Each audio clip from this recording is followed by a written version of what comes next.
Hello, everyone, and welcome to the Washington Council for High School College Relations Virtual College Planning Day. We're so excited to have you all here.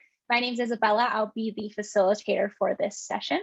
Before we kick things off, I want to make sure that you understand the format in case you haven't been in the other sessions of the morning so far, but we have three wonderful institutions here to share a little bit more about what they do. Each will have 10 minutes to present, and then we'll have a very quick lightning round Q&A to wrap things up as well. But I would encourage you to ask your questions throughout the session, so no need to save them until the very end. And you'll hear me repeat that throughout. So take advantage of that Q&A, take advantage of the college representatives that we have spending this time with us. Your camera and microphone are off, and it will remain off throughout the full session, so the panelists cannot see or hear you. That Q&A is your best way to interact with them this morning.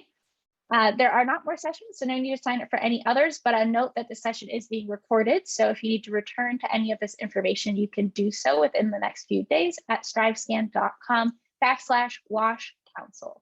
But with that, we'll go ahead and pass things off to our first presenter, which is University of Washington, Bothell.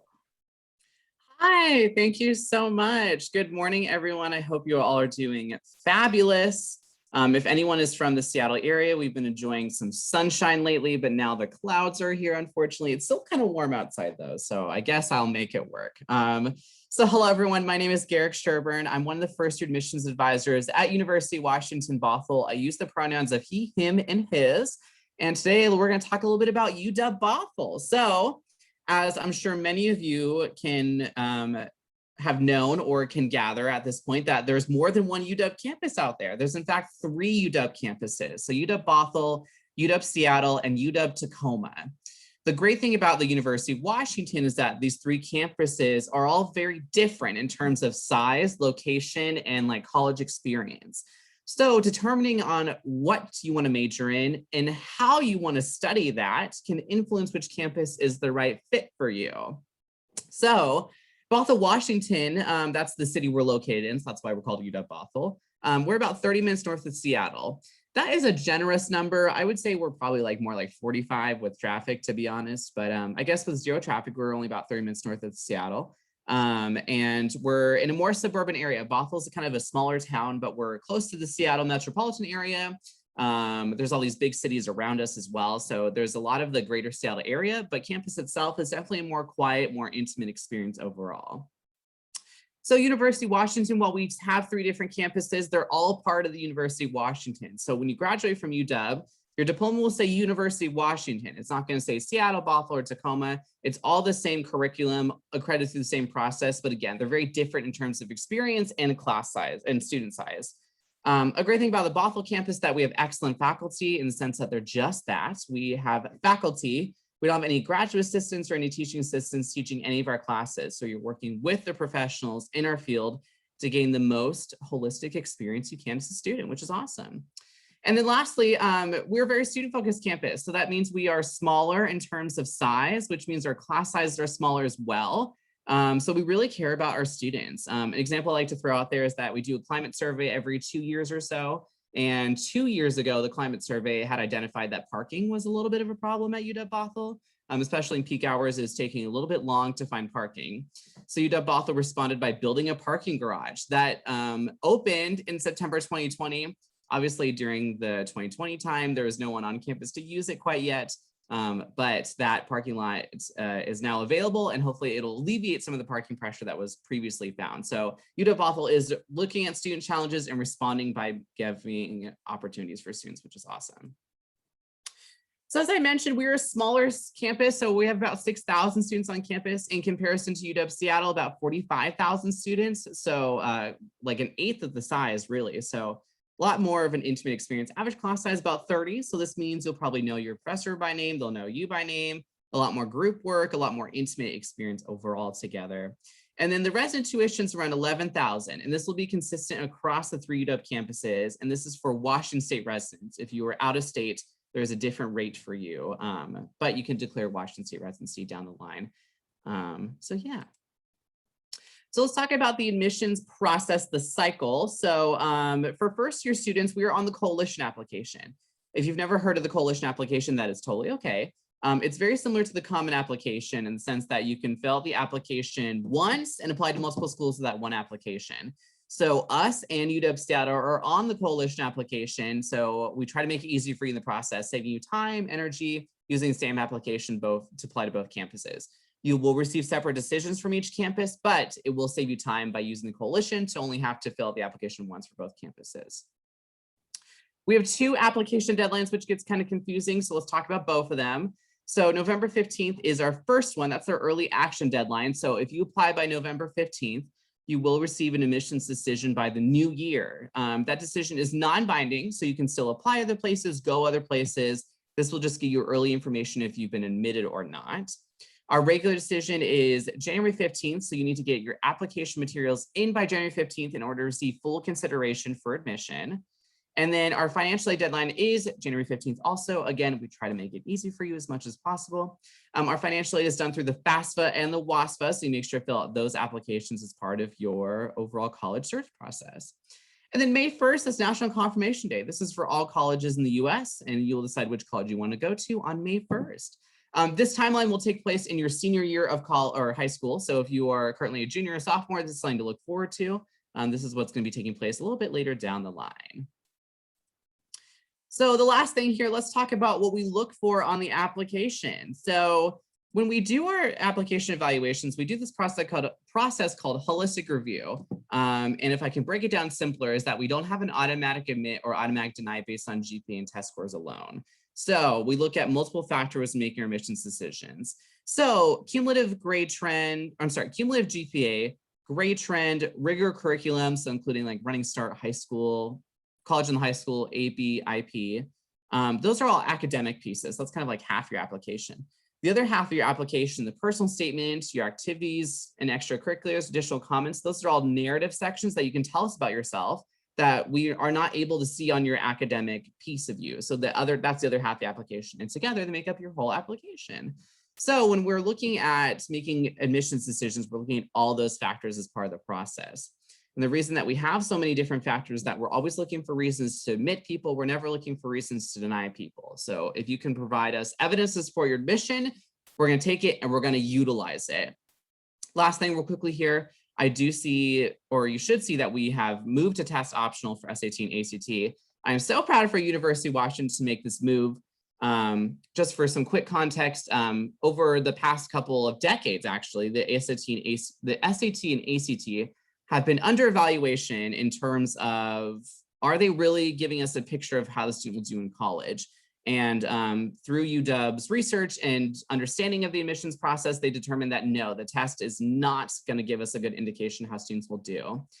Simply because there was bias built into the test. The test does seem to advantage students coming from higher income backgrounds, more well-funded schools, and some certain racial identities were also having a far more privilege and advantage on the examination. So UW said there's no way a test on a Saturday can define how a student will do in college, so let's go test optional. And they've stayed test optional through the pandemic and the future. So I'm super proud of us. If you're applying to test optional schools, I would say just focus on the application itself. Only take the test if you're applying to school that requires it, because at the end of the day, for UW, test optional is that. We do not require the test. Even if you're able to take the test, you don't need to submit scores.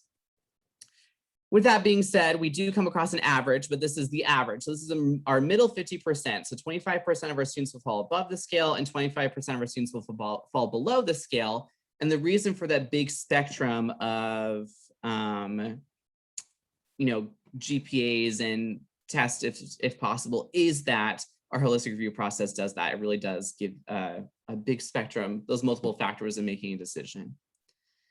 Lastly, I am always available via email. So I'm this top person here. My name is Garrick. So feel free to email me if you have questions after this. I'm also going to be here during the Q&A section. So feel free to pop some questions into Q&A. And yeah, thanks so much for tuning in to a little bit about UW Bothell. I hope you learned something. Now I'm going to pass it back to Isabella, who's going to introduce our next presenter. Wonderful. Thank you so much, Garrick, for sharing a little bit more about University of Washington Bothell.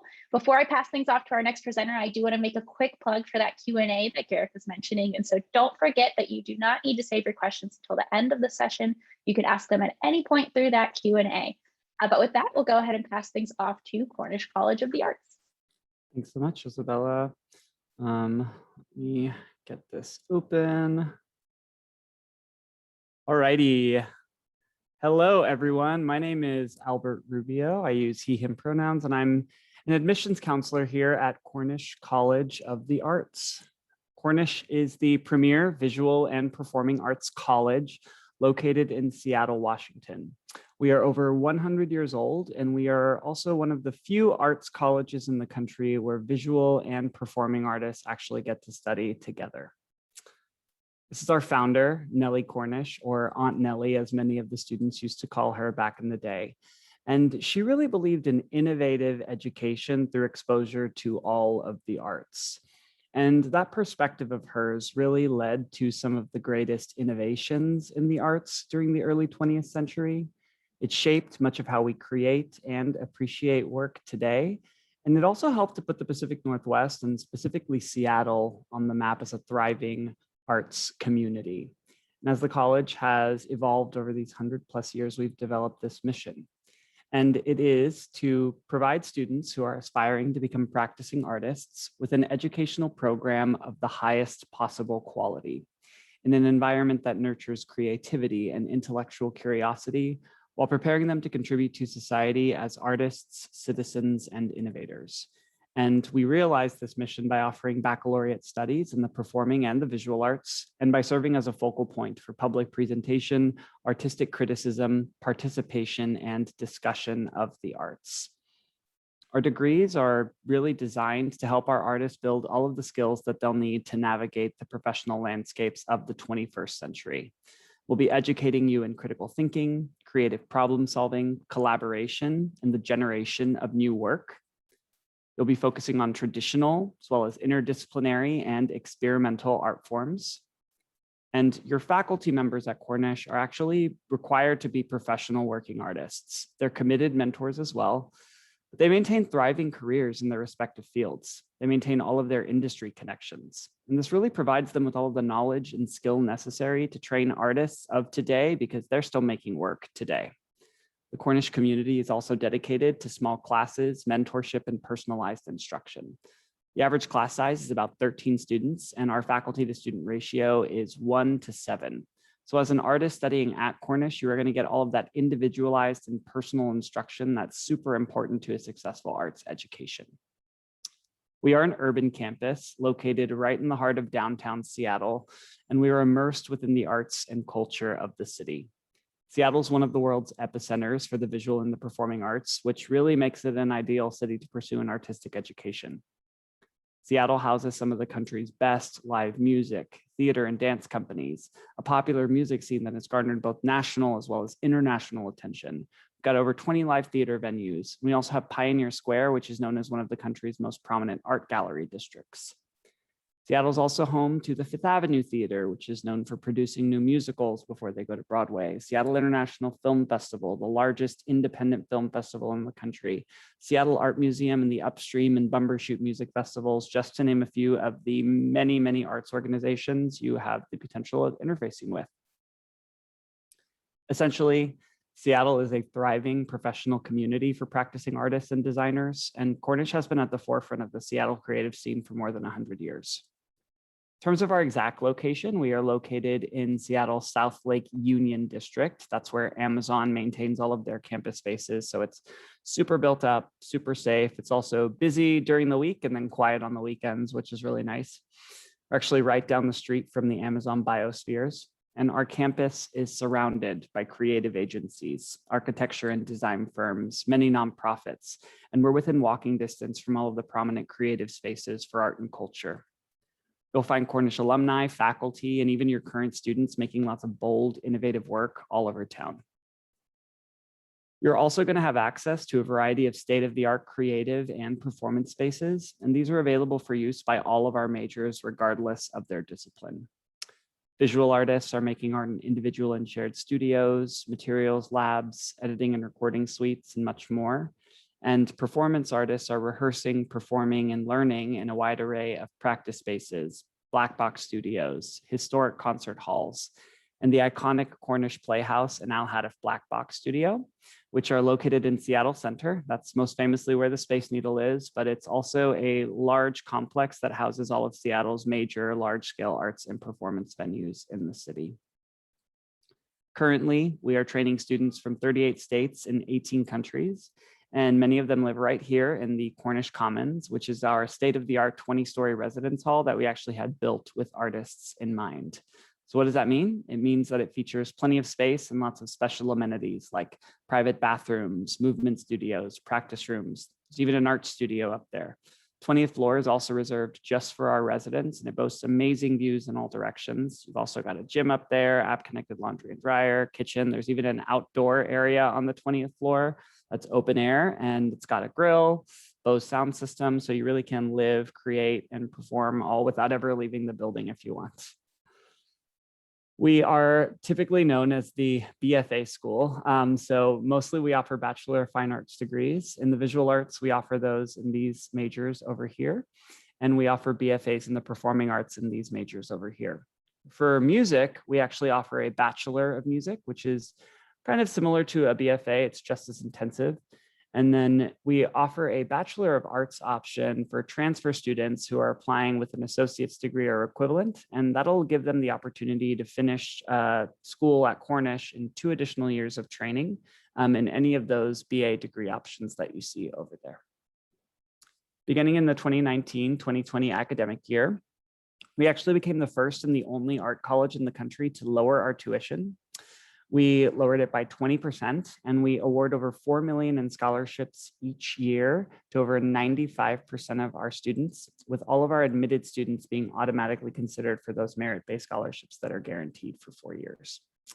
We also partner with the Washington College Bound Scholarship and the Washington College Grant. So if you are an eligible Washington State student, eligible to receive those, we add those to your award letter.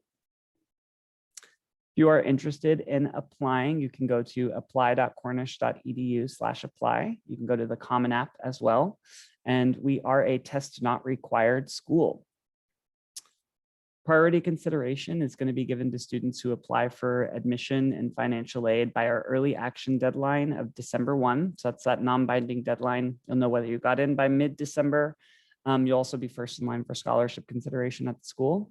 And all of those who are applying for scholarship consideration should make sure that they're applying by our February 15th deadline. After the February 15th deadline, we're still going to consider applications and admit students so long as we have space. And we just can't promise after February 15th that we will have the same amount of scholarship funding available.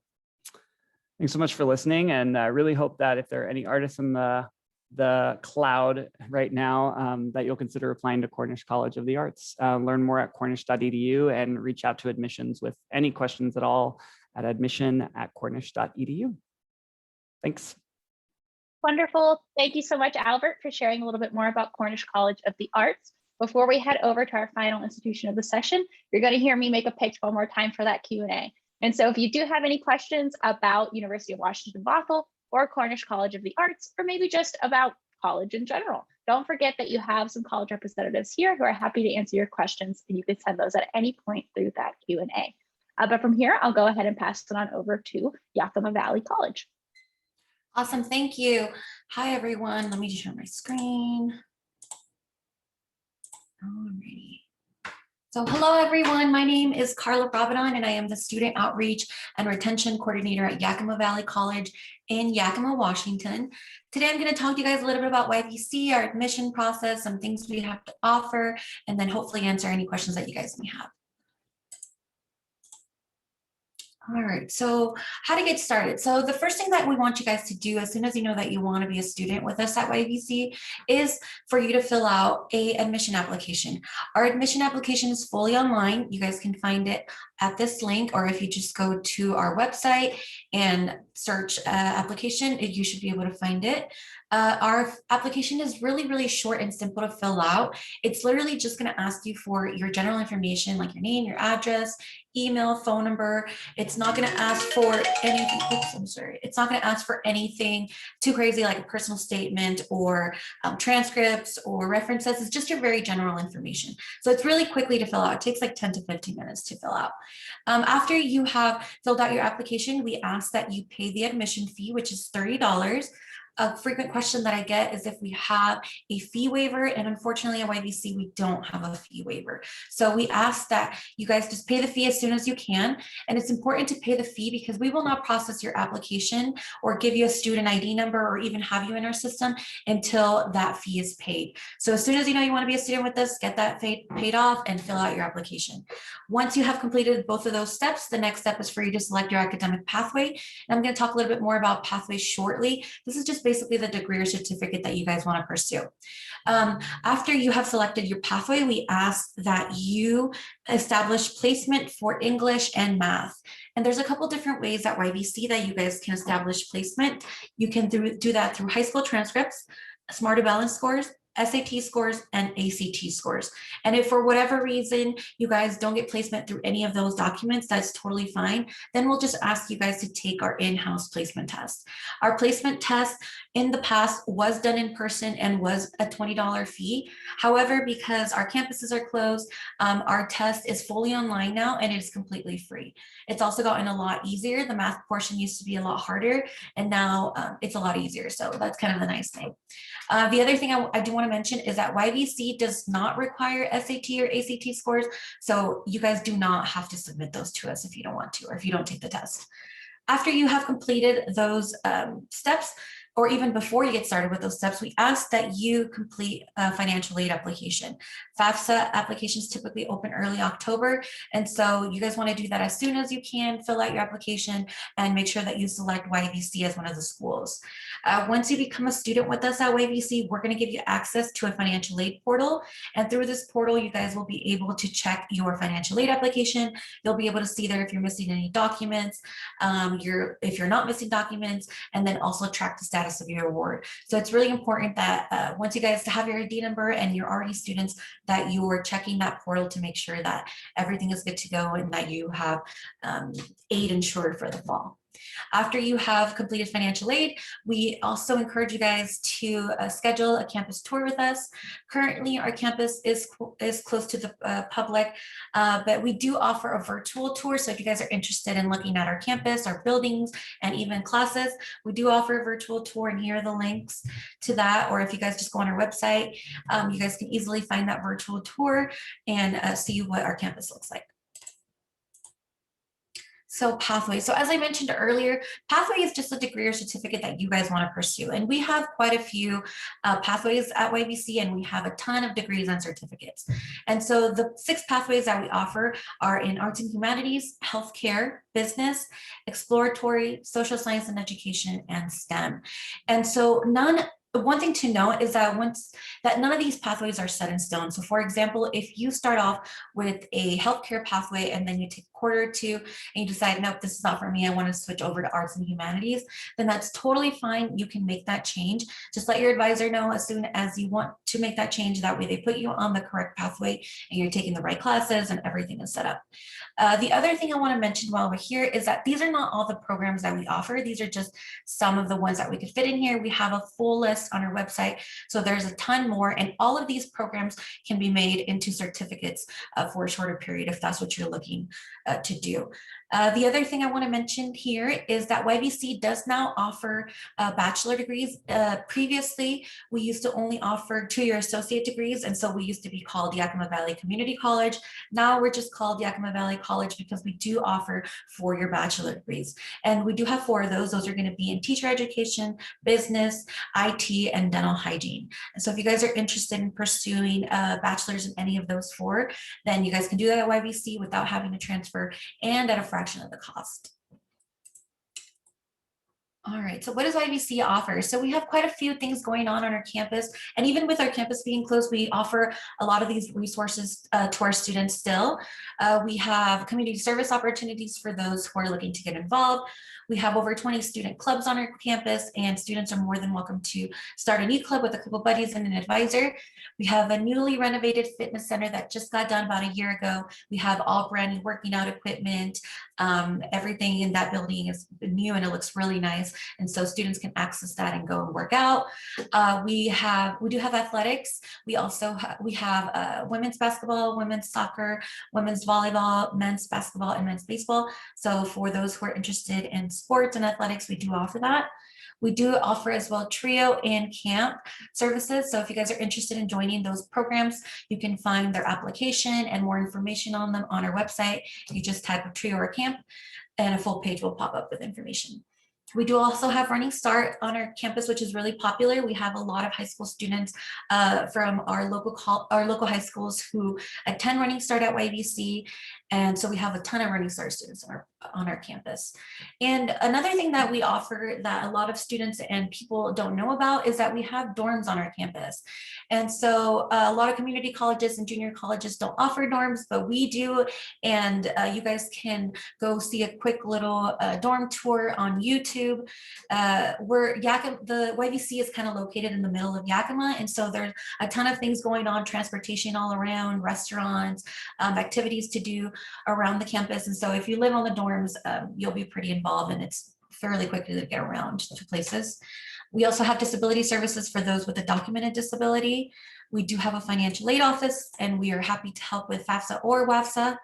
And we do have a couple of tutoring centers on our campus as well. We have a general tutoring center with a bunch of different subjects. At this tutoring center, students can also become tutors and you guys can have a paid job, which pays above minimum wage. They work with your schedule. And so this is, if you guys want to be tutors, then I totally encourage you guys to do that and look into it a little bit more. We also have a strictly math tutoring center just for math purposes and one for writing. And then we have an advising center with our college advisors and counselors who are available to you guys for any questions regarding your degree or certificate, if you want to transfer, if you have any questions on resources, anything like that. So what do our classes look like? So most YVC classes are 5 credits. They meet 5 days a week, just like you typically would in high school, and they're about 50 minutes long. If you do have like a science or chem or a biology lab, for example, then you might have a 2 to 3 hour class, but that'll probably just be once a week. So they're fairly shorter classes. We have most of our classes in the morning. However, we do offer midday classes. We offer afternoon classes.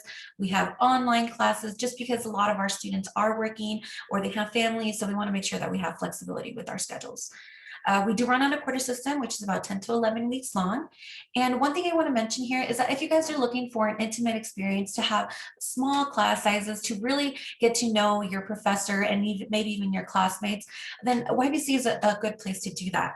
Our student to faculty ratio is only about 17:1. And so you're really getting a lot of one-on-one time with your professor. I believe our largest class is only about 35 students, and all of our classes are taught only by professors and graded by professors. So you're not going to have TAs or anything like that grading and teaching you. So if you're looking for small classes, then maybe this is a good place to start. Also currently right now, due to the pandemic, all of our classes are online because our campuses are fully closed still. We have 2 locations. Our main campus is in Yakima, and that is where we have our dorms. And then we have a smaller campus in Grandview, which is about 45 minutes away from Yakima. And we have learning centers in Toppenish, Sunnyside, and Ellensburg, where students who are closer to those can pay fees. They can go and take placement tests there when they're open and all that good stuff. And so that's the end of my presentation. If you guys have any questions, feel free to write those in the chat box, or you guys can reach out to me. Here's my contact information. I'm more than happy to set up a time to meet with you guys or just answer questions over the phone or over email. And thank you guys for having me.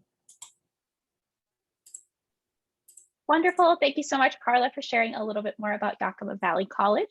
At this point, I will invite all of our college reps to rejoin over video, and we do have time for some Q&A. And so if you have any questions, feel free to send those through that Q&A button down at the bottom of your screen. But in the meantime, I think what would be very fun is if each of our institutions would go ahead and share an interesting or fun fact about their institution. And it probably makes the most sense just to go in the order that you just presented.